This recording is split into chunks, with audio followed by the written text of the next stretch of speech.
करते हैं, चूंकि राजस्थान के कई जिलों में डेंगू का डंक अब मौत का सबब बन रहा है। पिछले एक महीने के अंदर 5000 से ज्यादा डेंगू पॉजिटिव केस सामने आए हैं, जिसमें करीब 5 लोगों की मौत हो चुकी है। हालांकि सरकारी रिपोर्ट में 2 लोगों की मौत बताई जा रही है। डेंगू के जहरीले डंक से मरने वालों में आरएएस अफसर, बिजनेसमैन से लेकर मरीजों का इलाज करने वाले डॉक्टर्स तक शामिल हैं। राजधानी जयपुर के साथ ही उदयपुर, कोटा, बीकानेर समेत बाकी जिलों में हालात खतरनाक हो चुके हैं।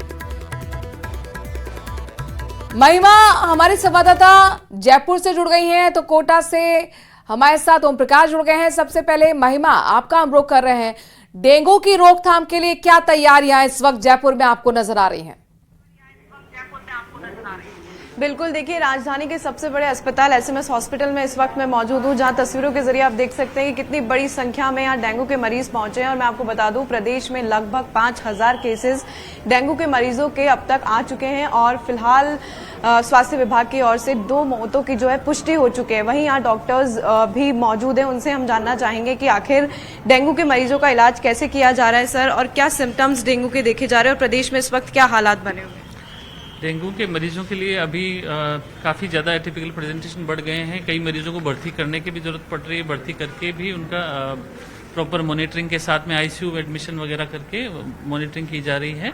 इसके अलावा जो ओपीडी मरीज हैं, उनकी रेगुलर अपन सीबीसी से प्लेटलेट काउंट वगैरह देख के उनकी अदर वार्निंग साइन या कॉम्प्लिकेशंस को मॉनिटर करके उनकी मॉनिटरिंग की जा रही है। ओपीडी बेसिस पे उनको एवरी डे और एवरी अल्टरनेट डे अपन सीबीसी के एडवाइस करते हैं प्रॉपर हाइड्रेशन के लिए, और जो बुखार आ रहा है उसके लिए भी प्रॉपर जो मेडिकेशन है ऑन द काउंटर मेडिसिन मरीज ना लें, बस इसी चीज का ध्यान रखें। पेशेंट्स को क्या एडवाइस करना चाहेंगे, क्योंकि जब भी तेज फीवर आता है तो वो खुद से ही अपना उपचार करने लगते हैं, ऐसे में उनके लिए वही सलाह है कि मरीज ओवर द काउंटर मेडिसिन ना लें, क्योंकि उससे कुछ मेडिसिन ऐसी होती हैं जिसमें आप एंटीप्लेटलेट प्रॉपर्टी भी होती है, उससे आपकी ब्लीडिंग टेंडेंसी ज्यादा बढ़ जाती है। उल्टा आपका जो सिम्टम्स है वो और कॉम्प्लिकेटेड हो जाते हैं।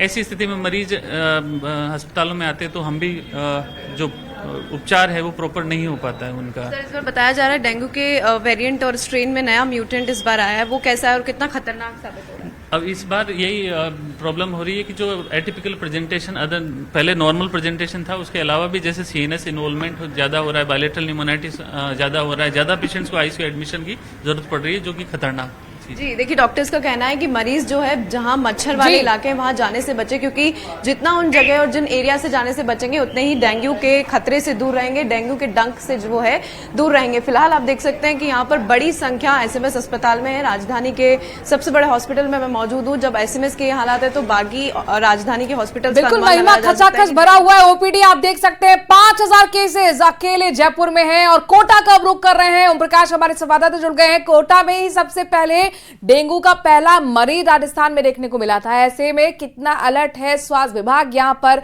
क्या तैयारियां हैं डेंगू की रोकथाम को लेकर? ओम प्रकाश, देखिए, चिकित्सा विभाग द्वारा डेंगू की रोकथाम के लिए तमाम तरह के प्रयास किए जा रहे हैं। 600 से अधिक टीमों द्वारा लगातार लार्वा एक्टिविटीज कर शहर सहित ग्रामीण अंचल के इलाके में लोगों को जागरूक किया जा रहा है। चालान काटे जा रहे हैं, कई लार्वा मिल रहा है तो उनको जागरूक किया जा रहा है कि किस तरह से लार्वा को नष्ट किया जा सकते हैं। लेकिन तमाम प्रयासों के बावजूद फिलहाल ये कहा जा सकता है कि कोटा में डेंगू का खतरा कम नहीं हो रहा है, क्योंकि 225 के करीब डेंगू पॉजिटिव मरीजों का आंकड़ा पहुंच चुका है। और सबसे बड़ी और अहम बात, एक डेंगू से जो नर्सिंग छात्रा की है वो पिछले दिनों मौत हुई थी। उसके बाद तमाम तरह के प्रयास किए जा रहे हैं, लेकिन प्रयास धरातल पर उतरते नजर नहीं आ रहे। फिलहाल हम संभाग के सबसे बड़े एमबीएस अस्पताल के ओपीडी कक्ष की तस्वीर हम आपको दिखाना चाहते हैं, जहां आप देख सकते हैं बड़ी संख्या में मरीज जो है यहां अपना इलाज करवा रहे हैं, क्योंकि डेंगू 225 के करीब यहां पहुंच चुका है। और एमबीएस अस्पताल के ओपीडी कक्ष के की ये तस्वीरें हैं, जहाँ मोस्टली बीमारियों से संबंधित जो डॉक्टर हैं वो यहाँ बैठे हैं और जो है न केवल उनको जागरूक कर रहे हैं बल्कि उनका इलाज कर रहे हैं, उनका परामर्श ले रहे हैं। ड्यूटी डॉक्टर से बातचीत करते हैं। सर, आपका कमेंट लेना चाहते हैं, किस तरह के मरीज ज्यादा आ रहे हैं अभी मोस्टली बीमारी को देखते हुए? सर, अभी बुखार और जोड़ों में दर्द, खांसी, जुकाम, इनके मरीज ज्यादा आ रहे हैं।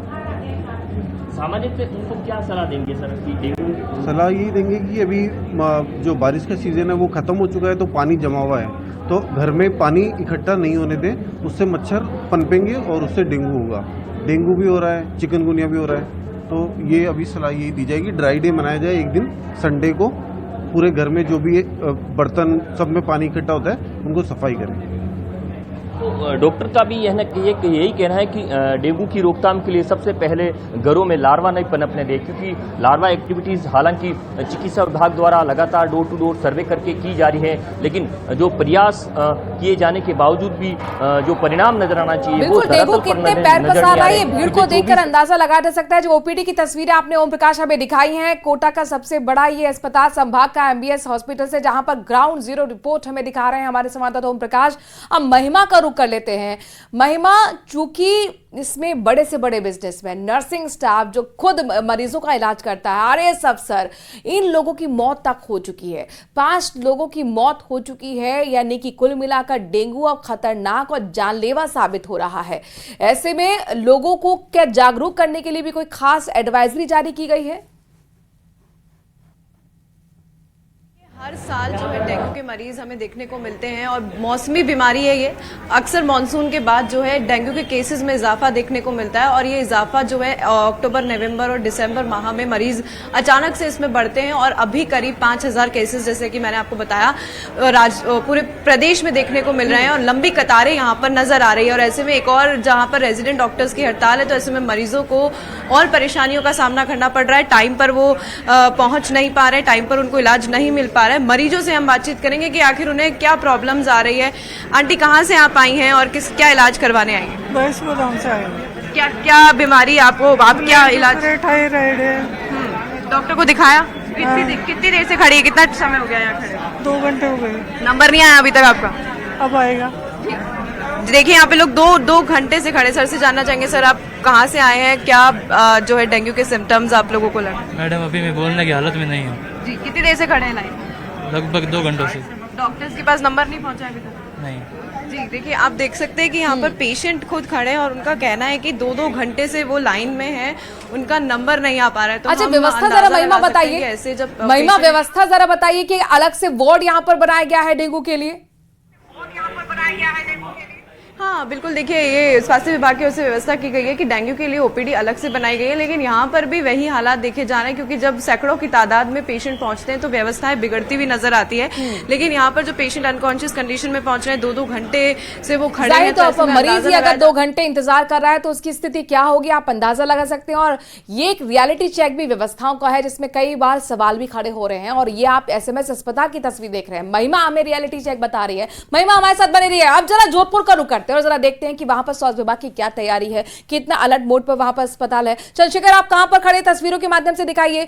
डेंगू की रोकथाम को लेकर कोई खास व्यवस्था यहां पर दिखती है? मरीजों को क्या समय पर इलाज मिल पा रहा है?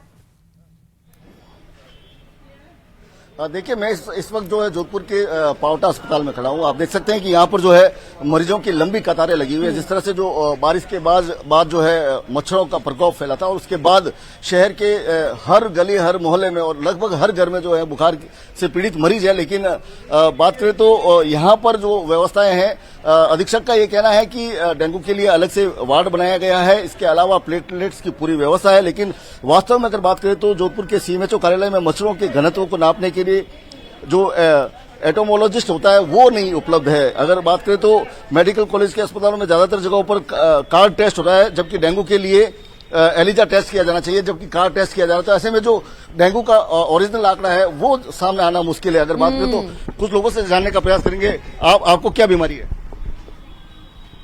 क्या तकलीफ है आपको? बुखार है। कितने दिन हो गए? 4-5 दिन हो गए। लाइन में आप कितनी देर से खड़े हैं? घंटा भर हो गया। 1 घंटे में आपका नंबर नहीं आया? क्या व्यवस्था कैसी लग रही है आपको अस्पताल की? चंद्रशेखर, 1 घंटे से मरीज यहाँ पर लाइन पे लगे हुए हैं और जहां तक नजर जा रही है मेरे को दिख रहा है कि बहुत लंबी लाइन महिलाओं की है और ज्यादातर इसमें बुखार के सिम्टम्स बता रही है। और डेंगू का भी ये सिम्टम होता है सबसे पहला कि बुखार आता है और बहुत तेज बुखार आता है, पैरों में दर्द, वो लक्षण भी, वो सिम्टम्स भी हम लगातार ग्राफिक्स के जरिए लोगों को बता रहे हैं। जिम्मेदार चैनल होने के नाते हम लोगों को जागरूक भी कर रहे हैं। लेकिन स्वास्थ्य विभाग की भी जिम्मेदारी है कि लार्वा एक्टिविटीज की जाती है, जगह जगह सर्वे किए जाते हैं और जहां पर लार्वा मिलता है वहां पर पेनल्टी भी लगाई जाती है। किस तरह की व्यवस्था, किस तरह की तैयारी जोधपुर में की गई है? चंद्रशेखर, देखिए देखिए, बात करें तो निश्चित तौर पे 1 घंटे से अगर कोई मरीज लाइन पे खड़ा है और उसका नंबर जो है यहाँ पर जो नंबर नहीं आ रहा है, पर्ची बनाने के लिए नंबर नहीं आ रहा, तो अगर जो मरीज जो स्थिति में है, बीमारी की स्थिति में 1 घंटे के लिए अगर वो लाइन में खड़ा रहेगा तो उसकी क्या स्थिति होगी, ये सोचने वाली बात है। आपने बताया कि डेंगू जो की पहचान के लिए जो टेस्ट होना चाहिए उसकी भी व्यवस्था वहां पर नहीं है, तो ऐसे में जाहिर तौर पर ये बड़ा सवाल स्वास्थ्य विभाग पर। शुक्रिया चंद्रशेखर, ग्राउंड रिपोर्ट हमें दिखाने के लिए। ओम प्रकाश, आपका भी बहुत बहुत शुक्रिया। महिमा, आपका भी बहुत बहुत शुक्रिया रियलिटी चेक दिखाने के लिए। तो उम्मीद है कि अब यहां पर व्यवस्था बेहतर होंगी, क्योंकि डेंगू अब जानलेवा राजस्थान में साबित हो रहा है। अब तक 5000 केसेस प्रदेश में आ चुके हैं। खबरों में आगे बढ़ रहे हैं, बड़ी खबर मुख्यमंत्री को लेकर है। मुख्यमंत्री की ओर से विदेश जाने की मांगी, अनुमति पर सुनवाई आज है। 2011 को गोपालगढ़ हिंसा और फायरिंग से जुड़ा यह पूरा मामला है। मुख्यमंत्री भजनलाल ने कोर्ट से विदेश जाने की अनुमति मांगी है। 13 से 25 अक्टूबर तक यूनाइटेड किंगडम की विदेश यात्रा, जिसको लेकर अनुमति मांगी गई है। मुख्यमंत्री की तरफ से विदेश जाने की ये अनुमति, जिस पर सुनवाई होगी। बड़ी खबर है, मुख्यमंत्री की ओर से यह अनुमति मांगी गई है विदेश जाने को लेकर, और इस पर आज सुनवाई होगी। अब ये अनुमति क्यों मांगी गई है, जरा ये बैकग्राउंड आप समझ लीजिए इस पूरे मामले का, इस पूरे मामले केस का। दरअसल 2011 का गोपालगढ़ हिंसा और फायरिंग से जुड़ा ये पूरा मामला है। मुख्यमंत्री भजनलाल ने कोर्ट से अब विदेश जाने की अनुमति मांगी है, और ये अनुमति किस डेट से किस डेट तक के लिए है, 13 से लेकर 24 अक्टूबर तक। चूंकि यूनाइटेड किंगडम की विदेश यात्रा जिस पर मुख्यमंत्री को जाना है, उसी को लेकर मंजूरी मांगी गई है। त्योहारी सीजन में बड़े पैमाने पर चलता है सेहत बिगाड़ने का खेल और मिलावट। खोर सक्रिय होकर लोगों की सेहत को बिगाड़ने का खेल खेलते हैं। कोटा में शुद्ध आहार मिलावट पर वार अभियान के तहत खास सुरक्षा दल ने कोटा शहर के अलग अलग इलाकों में खास सामग्रियों के नमूने लिए, और छावनी में नमकीन की दुकान से यूज्ड ऑयल, गुमानपुरा में मावा के नमूने लिए गए। तो वहीं कोर्ट परिसर में संचालित कैंटीन की 4 दुकानों का निरीक्षण कर 2 नमूने यूज तेल के लिए गए और साफ सफाई के लिए पाबंद किया गया। दशहरे मेले में खाद्य पदार्थ गुणवत्ता सुनिश्चित करने के लिए निरीक्षण भी किया गया।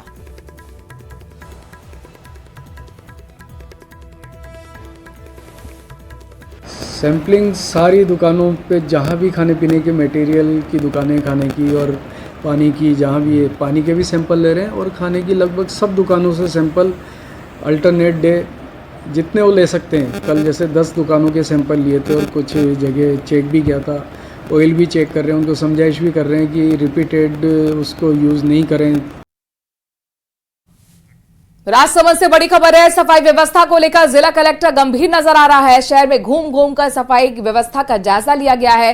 100 फीट रोड और महावीर नगर के साथ बस स्टैंड में व्यवस्था यहां पर देखी गई। चौपाटी सहित विभिन्न स्थलों पर भी जाकर सफाई व्यवस्था को परखा गया, निरीक्षण किया गया, स्थानीय लोगों से बात की गई और सफाई पर फीडबैक तक लिया गया। लोगों ने कलेक्टर को व्यवस्थाओं के लिए आभार भी जताया है। जिस तरीके से यहां पर एक्टिव नजर आए हैं कलेक्टर, उसको लेकर लोगों में संतुष्टि है। लोग खुश भी हैं कि आप हमारे पास आ रहे हैं, फीडबैक ले रहे हैं सफाई व्यवस्था को लेकर। ये बेहद जरूरी है, क्योंकि इस वक्त डेंगू जो है वो लगातार अपने पैर पसा रहा है, जानलेवा भी साबित हो रहा है, और ऐसे में सफाई व्यवस्था पर बेहद नजर प्रशासन की होनी चाहिए। इसी कड़ी में यहां जिला कलेक्टर गंभीर नजर आए, सफाई व्यवस्था को लेकर खुद निरीक्षण किया, राजसमंद में लोगों से बातचीत की, फीडबैक लिया गया।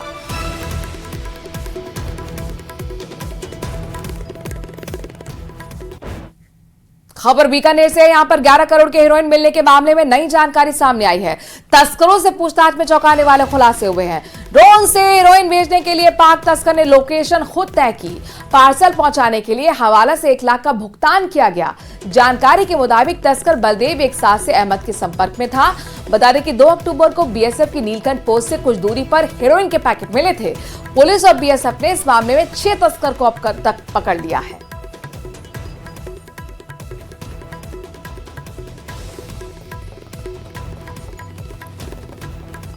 उदयपुर में आदमखोर की दहशत लगातार बरकरार है। 9 लोगों को अपना निवाला बनाने वाला, शिकार बनाने वाला पैंथर अब भी गिरफ्त से बाहर है। पैंथर की खोज में वन विभाग, पुलिस, सेना के 100 से ज्यादा जवान जंगल के चप्पे चप्पे पर सर्च ऑपरेशन चला रहे हैं, लेकिन अभी तक इस कवायद का कोई नतीजा नहीं निकला। लेकिन इस बीच साखरोदा इलाके में एक लेपर्ड ने राहगीर पर हमला करने की कोशिश की।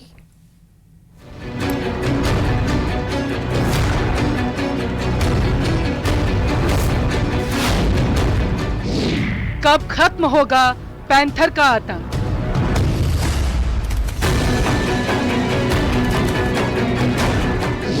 अब तक 9 लोग बन चुके हैं शिकार।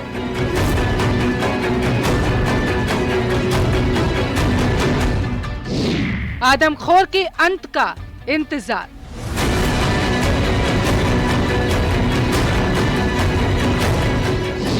अब भी हमले कर रहा है आदमखोर।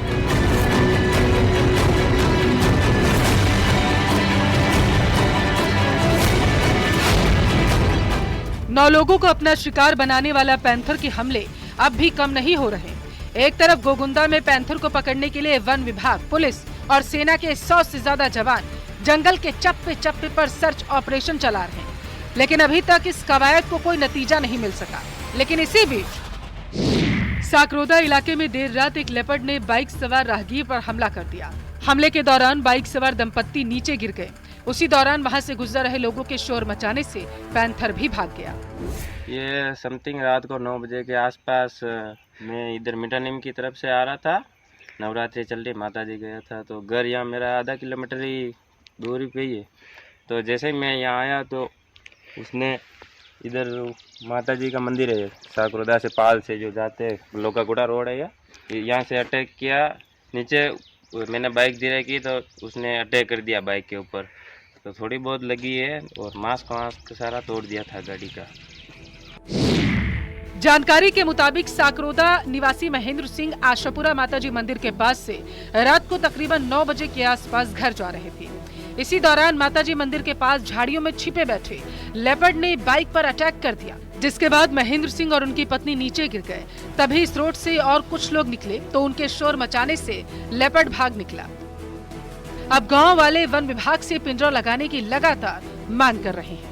उदयपुर के गोगुंदा और बड़गांव उपखंड के गांवों में आदमखोर का आतंक छाया है। पैंथर की खोज में वन विभाग और पुलिस के 100 से ज्यादा जवान जंगल के चप्पे चप्पे की खाक छान रहे हैं। सर्च ऑपरेशन चलाया जा रहा, लेकिन इस कवायद का अब तक कोई नतीजा नहीं निकला। हाँ, ये बात जरूर है कि पैंथर से निपटने की कोशिश लगातार जारी है। Bureau report, news 18 Rajasthan.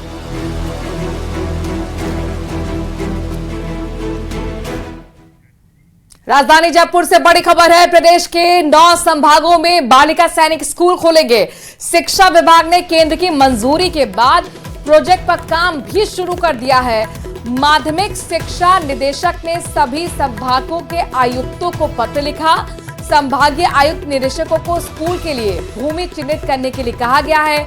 सभी संभागीय संयुक्त निदेशकों को स्कूल के लिए नोडल ऑफिसर बनाया गया है। अजमेर, कोटा, जयपुर, जोधपुर, चूरू और उदयपुर में भूमि चिन्हित करने के निर्देश भी दिए गए हैं। तो बड़ी खबर, अच्छी खबर, प्रदेश के 9 संभागों में अब बालिका सैनिक स्कूल खुलेंगे। दरअसल शिक्षा विभाग ने केंद्र की मंजूरी मिलने के बाद इस अहम प्रोजेक्ट पर काम शुरू कर दिया है। माध्यमिक शिक्षा निदेशक ने सभी संभागों के आयुक्तों को पत्र लिखा है। संभागीय संयुक्त निदेशकों को स्कूल के लिए भूमि चिन्हित करने के लिए कहा गया है। सभी संभागीय आयुक्त निदेशकों को स्कूलों के लिए आपको बताएं कि नोडल अफसर भी बनाया गया है। अजमेर संभाग, कोटा, जयपुर, जोधपुर, चूरू और उदयपुर में भूमि चिन्हित करने के निर्देश दिए गए हैं।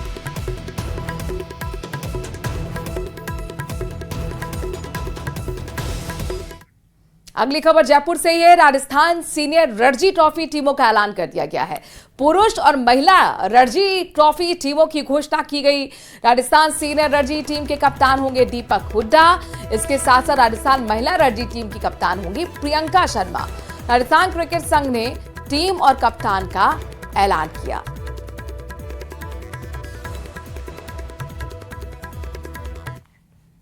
ये राजस्थान पुलिस है जो कुछ भी कर सकती है।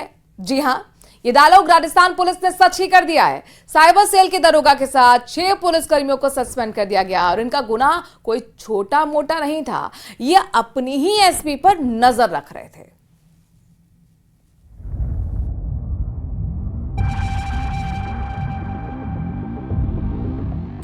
एसपी ज्येष्ठा पर नजर रख रहे थे पुलिसकर्मी।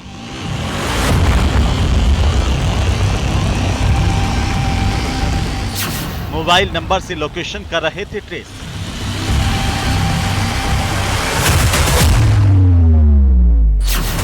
ली तो एसपी ज्येष्ठा ने चलाया हंटर।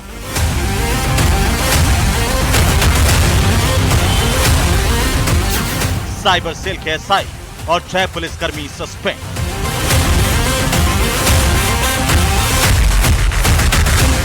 भिवाड़ी साइबर सेल के सब इंस्पेक्टर और 6 पुलिसकर्मी एसपी ज्येष्ठा मैत्रेयी के मोबाइल नंबर से उनकी लोकेशन ट्रेस कर रहे थे। एसपी की हर गतिविधि पर सभी पुलिसकर्मी नजर रख रहे थे। एसपी को इसकी भनक लगी तो हड़कंप मच गया। सभी आरोपी पुलिसकर्मियों को सस्पेंड कर दिया गया है और अब पुलिस हेडक्वार्टर जयपुर से मामले की जांच के आदेश दिए गए हैं। ये मामला भिवाड़ी साइबर सेल का है। एसपी ज्येष्ठा मैत्रेयी को गोपनीय रूप से 6 अक्टूबर को जानकारी मिली कि उनके ही विभाग के पुलिसकर्मी उन पर नजर रख रहे हैं। इसके बाद मामले की जांच की गई तो सारा खेल सामने आ गया। खुलासा हुआ तो तुरंत एसपी ज्येष्ठा मैत्रेयी ने कार्रवाई की और साइबर सेल के incharge SI Shravan Joshi, head constable Avnish Kumar, constable Rahul, Satish, Deepak, Bhim और रोहिताश को सस्पेंड कर दिया गया है।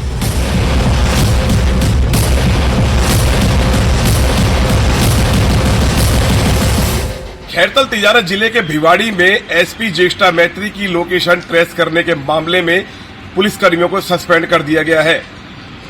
एसपी ज्येष्ठा मैत्रेयी ने इस पूरे मामले की जानकारी जयपुर मुख्यालय को दी थी। उसके बाद जयपुर मुख्यालय के द्वारा पुलिसकर्मियों को सस्पेंड किया गया है। इस पूरे मामले की जांच जयपुर पुलिस मुख्यालय द्वारा की जा रही है।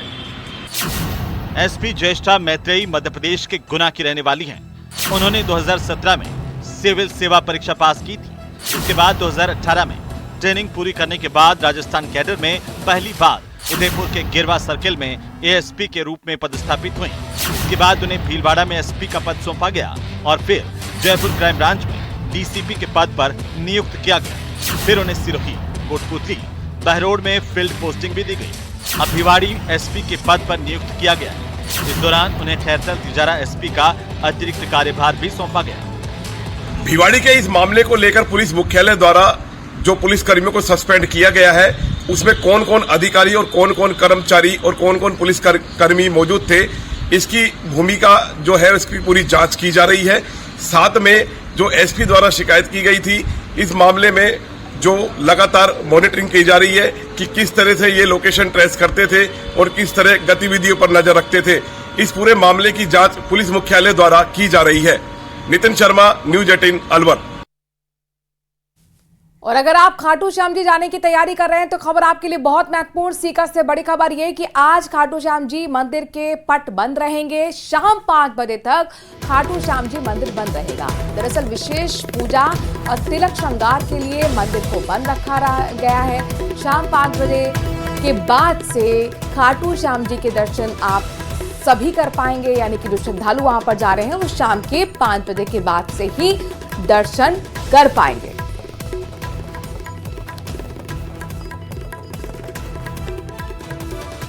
मशहूर भजन गायक कन्हैया मित्तल का एक वीडियो सामने आया और इस वीडियो में वो हाथ में जलेबी की प्लेट लेकर खाते नजर आए। यही नहीं, वीडियो में कन्हैया मित्तल नाचते भी दिखे। ये वीडियो हरियाणा विधानसभा चुनाव के रिजल्ट के बाद आया है। इस वीडियो को कन्हैया मित्तल ने सोशल मीडिया एक्स प्लेटफॉर्म पर शेयर किया, जिसमें उन्होंने लिखा कि आज नाराज होने का दिन नहीं बल्कि जलेबी खाने का दिन है। जो राम को लाए हैं हम उनको लाएंगे, जो राम को लाए हैं हम उनको लाएंगे। हरियाणा में फिर से भगवा लहराएंगे, हरियाणा में फिर से। और बूंदी से बड़ी खबर है, जहां पर पैंथर का मूवमेंट देखने को मिला है। बीजासन माता मंदिर में सीढ़ियों के पास पैंथर दिखाई दिया है। जीड़ा गांव की तरफ से ये पैंथर आया और अब पैंथर के मूवमेंट से श्रद्धालु में दहशत का माहौल है। पैंथर के मूवमेंट के चलते रात 9 बजे श्रद्धालु का प्रवेश अब बंद कर दिया जाता है। ये फैसला सुरक्षा के लिहाज से लिया गया। तो बूंदी से खबर, जहां पर पैंथर का मूवमेंट देखने को मिला। बड़ी बात यह है कि बीजासन माता मंदिर जो कि आस्था का बड़ा केंद्र है, नवरात्रे चल रहे हैं, यहाँ श्रद्धालुओं की संख्या ज्यादा रहती है, भीड़भाड़ रहती है और इसी मंदिर की सीढ़ियों के पास ही पैंथर दिखाई दिया है। लिहाजा श्रद्धालु अब डरे और सहमे हैं और ऐसे में अब यह फैसला लिया गया है कि रात के 9 बजे के बाद यहाँ प्रवेश यानी कि मंदिर में प्रवेश बंद कर दिया जाएगा।